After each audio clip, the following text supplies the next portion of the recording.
எக்மோர். இந்த ஊருக்கான காரணம் என்ன தெரியுமா? மொதல்ல இந்த ஊருக்கு எழுமூர் அப்படின்னு பேர் வச்சுக்கிறாங்க.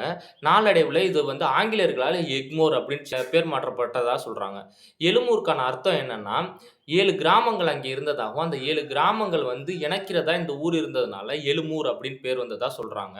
மற்றவங்கலாம் என்ன சொல்றாங்க அப்படின்னா, கூவார வந்து இது வந்து தடுத்து இருந்ததுனால, இதுக்கு எழுமூர் அப்படின்னு பேர் வந்ததாவும் சொல்றாங்க.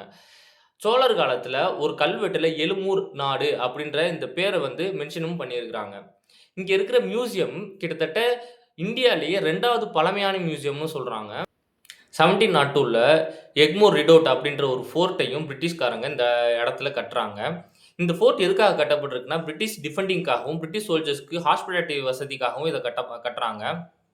லேட்டர் பீரியடா 1905ல இத இடிச்சுட்டு, 1908 வரைக்கும் ரயில்வே ஸ்டேஷன் கட்டுறாங்க. 1908லயே இந்த ரயில்வே ஸ்டேஷனையும் ஓப்பன் பண்றாங்க.